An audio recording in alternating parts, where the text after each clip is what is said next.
মাঠের লড়াইয়ের চেয়েও বড় প্রশ্ন, ভারত পাকিস্তান কি এবার হাত মেলাবে? পাহেলগাঁও হামলার পর থেকে দুই দেশের রেষারেষি এখন চরমে। এশিয়া কাপ থেকে শুরু করে অনূর্ধ্ব-19 বিশ্বকাপ কোথাও হাত মেলায়নি দুই দল। ভারত কি এবার হাত মেলাবে? সংবাদ সম্মেলনে পাকিস্তান অধিনায়ক সালমান আগার উত্তর, আমরা কালই তা জানতে পারব। তবে সালমান আশা প্রকাশ করেছেন ক্রিকেটের চিরাচরিত স্পিরিট যেন বজায় থাকে। বল এখন পুরোটাই ভারতের করবে। রাজনৈতিক উত্তেজনার মাঝে কি ফিরবে খেলোয়াড় সুলভ সৌজন্য? আপনার কি মনে হয়? কমেন্টে জানান। Bharat Pakistan high voltage match, অথচ আইসিসির ভিআইপি আমন্ত্রণ ফিরিয়ে দিলেন বিসিবি সভাপতি। কলম্বোর প্রেমাদাসা স্টেডিয়ামে ভারত পাক মহারণে উপস্থিত থাকতে বিসিবি সভাপতি আমিনুল ইসলাম বুলবুলকে আমন্ত্রণ জানিয়েছিল আইসিসি, কিন্তু এশিয়ান ক্রিকেট কাউন্সিলের সভা শেষে সরাসরি কলম্বো না গিয়ে তিনি শুক্রবার দেশে ফিরেছেন।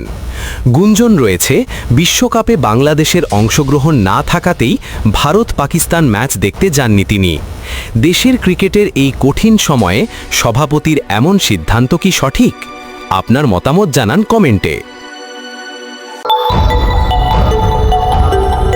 পাকিস্তান সুপার লিগে এবার বাংলাদেশের জয়জয়কার। দল পেলেন 4 টাইগার। 26 মার্চ থেকে শুরু হচ্ছে পিএসএল। সরাসরি চুক্তিতে চ্যাম্পিয়ন লাহোর কালান্দার্সে আগেই ছিলেন মুস্তাফিজ।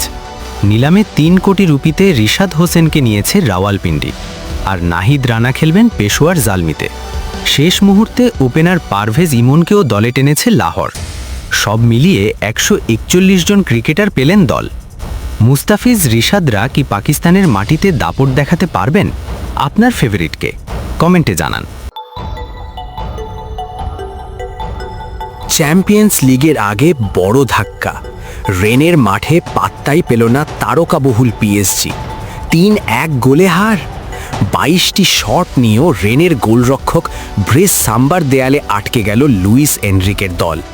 মুসা আল তামারি ও এমবোলোর গোলে বিধ্বস্ত প্যারিস।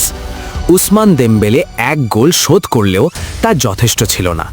ম্যাচ শেষে দেম্বেলের হুঁশিয়ারি, ব্যক্তিগত স্বার্থ ভুলে ক্লাবের জন্য না খেললে কোনো শিরোপাই জেতা সম্ভব নয়।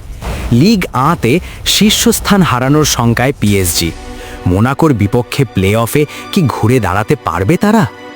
ভারত পাকিস্তান ম্যাচে কি ভারত সত্যি ফেভারিট? রোহিত শর্মা কিন্তু তা মানছেন না। চির প্রতিদ্বন্দ্বীদের বিপক্ষে হাই ভোল্টেজ ম্যাচের আগে সূর্যকুমার যাদবের দলকে বড় এক সতর্ক বার্তা দিলেন হিটম্যান। রোহিত বলেন, ফেভারিট বলে কিছু হয় না, অতীতে কি হয়েছে তা মাঠে নেমে কোনো কাজে আসে না। বাবর আজমদের হালকাভাবে না নেওয়ার পরামর্শ দিয়ে তিনি জানান, নির্দিষ্ট দিনে যারা ভালো খেলবে তারাই জিতবে, পরিসংখ্যান নয়, মাঠের লড়াই আসল। রোহিতের এই মন্তব্যের সাথে আপনি কি একমত? কমেন্টে জানান, আর চ্যানেলটি সাবস্ক্রাইব করুন।